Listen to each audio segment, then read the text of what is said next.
integrada a ações sociais. Mas o senhor há de concordar que a população reage a esses enclaves no meio da cidade, onde a falta de higiene, a promiscuidade, a ocorrência de outros crimes por parte daqueles que se concentram nessas áreas, na Cracolândia, em São Paulo, por exemplo, para consumo do crack. Agora eu lhe faria uma outra pergunta. Mais ou menos convencionou-se dizer que a maconha é a porta de entrada para as drogas. Com a chegada do crack e do oxi, isso mudou? As pessoas vão direto para essa droga tão viciante? Sim, existe uma discussão. Primeiro, essa questão da maconha como porta de entrada é uma das questões polêmicas. Nós temos várias questões polêmicas relacionadas a drogas. Uma delas é redução de danos. Alguns países praticam redução de danos. O próprio Brasil... A Prefeitura de São Paulo já esteve, não sei se chegou a adotar uma medida ainda... O Brasil é signatário da Carta da ONU, que preconiza a redução de danos. Entretanto, a própria sociedade brasileira e a própria influência religiosa impede que seja praticado o que o Brasil assinou com a ONU. Mas a maconha é uma porta de entrada, sim. Mas o crack, ele tem recebido pessoas que nunca usaram maconha e outros que usaram maconha e migraram para o crack, até por fatores econômicos. Entretanto, quando eu insisto, essa degradação que você coloca da família, os locais de consumo, para otimizar, colocar uma lata com uma pedrinha para 4 ou 5 pessoas e baratear o custo, essa questão é o lado econômico que nós dividimos em 3 eixos. Um eixo policial que deve estudar a economia do crack, como de todas as drogas, que deve treinar os policiais para fazerem abordagens cidadãs e deve continuar a coibir o tráfico. Mas a nossa parte, a parte de saúde, e que nós nos propusemos e vamos capacitar todos os médicos a partir desse material lançado, não adianta treinar se você não tiver rede ambulatorial para continuar o tratamento e se você não tiver leito de desintoxicação rápida. E se o indivíduo viciado voltar para o mesmo ambiente... Exatamente, que é o terceiro eixo social. O eixo social. Mas nesse eixo eu queria abordar uma coisa. O próprio governo federal, através do Ministério da Saúde, ele reconhece que precisa de 10 mil leitos, só tem 2.500. E o próprio Estão Ministério distribuídos da em Saúde, todo o país, não? Todo o país.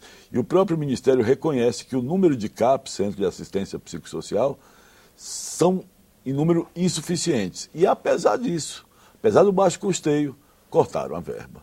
E na mesma semana que cortaram a verba, a ponto da coordenadora da Senado dizer que só vai poder cumprir 20% da meta, além de cortarem a verba, decidem não votar mais a EC 29, que é a que dobra o valor de recursos para o SUS. A verba era de 400 bilhões de reais para 4 anos. Que é muito pouco, se você dividir por 27 estados. E não só para o crack, para o combate a todas as drogas. Era para a Secretaria Nacional Antidrogas. Agora, o que era pouco, ficou menos ainda. E isso é uma questão que a gente, nessa casa, no Senado, no Congresso Nacional, nós temos que tentar reverter isso.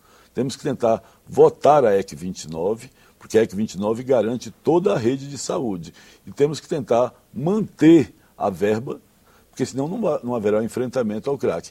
E o terceiro eixo, porque também não adiantar você atender e a pessoa voltar para aquela realidade que você falou, que é o eixo social. Nós temos que falar na empregabilidade do jovem, nós temos que falar numa escola em tempo integral, nós temos que falar em arte, lazer, em psicoterapia, que é um direito que o SUS não garante para ninguém, a psicoterapia. Nós temos que falar em grupos de autoajuda e, no entanto, nós ficamos perplexos quando nós vimos que o governo acenou para a bancada evangélica, para as comunidades terapêuticas. Porque as comunidades terapêuticas, que não recebem recursos públicos, e ficou garantido pelo governo que ela irá receber recursos públicos, é a terceira linha. A primeira linha é o ambulatório, é o leito de desintoxicação rápida. Comunidade terapêutica não é primeira linha, é terceira linha. E outra coisa, se vamos fazer comunidades terapêuticas, primeiro vamos montar a rede e vamos fazer albergamento públicos. Porque o grande risco é que tudo isso vire uma grande manobra eleitoral, uma grande manobra político-partidária. O crack é maior do que os partidos políticos. É um problema nacional. É um problema nacional que não diz respeito apenas a governo. Eu lhe perguntaria, daqueles 3/3, um terço se recupera, um terço morre em consequência do próprio crack ou da violência e um terço continua no vício. Desse terço que se recupera, essas pessoas estão aptas, está considerado que elas são aptas para o trabalho, para uma ação positiva na sociedade? Elas estão trabalhando. Esses que curam estão trabalhando. Existem relatos. Você encontra em diversos trabalhos de assistência social que mostra pessoas que procuraram assistência e não encontraram, mães que amarraram filhos, foram presas porque amarraram filhos para que eles não saíssem na hora do trabalho para procurar a droga. Você encontra o relato de viciados que chegam a bater nos pais, agredir avós em busca de algum dinheiro, mas você encontra a história daqueles que conseguiram sair. Então, quem é determinante para que alguém possa sair? Primeiro, a vontade. Quando a pessoa procura e não tem, é um crime que o Estado brasileiro comete, porque a pessoa, ao pedir socorro, ela está querendo sair. O segundo é efetivamente ter uma rede. A primeira rede de saúde pública e o terceiro uma rede social de sustentação. Você tem que ter assistente social para tentar reestruturar a pessoa dentro da comunidade, dentro da família. Agora, o senhor concorda que estamos aí, por melhores intenções que tenhamos, estamos muito distantes ainda de alcançarmos, já que não temos nem as verbas suficientes para isso. Aí eu lhe perguntaria, como é que fica o lado policial da coisa? Como o senhor, que está ajudando a elaborar esse programa de assistência integral ao usuário do crack, como o senhor orientaria as polícias? Porque tem que haver alguma ação repressiva também, não? Veja só. Em primeiro lugar, eu queria dizer, o SENAD, a Secretaria Nacional Antidrogas, ela tem um plano bom. Esse plano bom, ele tem 2 defeitos. Ele não tem dinheiro suficiente para que ele possa ser executado. E tem um segundo defeito, porque mesmo que você desse todo o dinheiro, poderia não funcionar, porque esses 3 eixos não se comunicam. E como mobilizar a sociedade, redes sociais? O que é que seria eles se comunicarem? Não adianta a ação policial avançar sem que avance a ação de saúde ao mesmo tempo e a ação social. Não dá para ter otimização se não houver uma coordenação que faça com que os 2 setores cresçam e cumpram suas metas ao mesmo tempo. Na ação policial, eu acho que é onde o Estado brasileiro está melhor.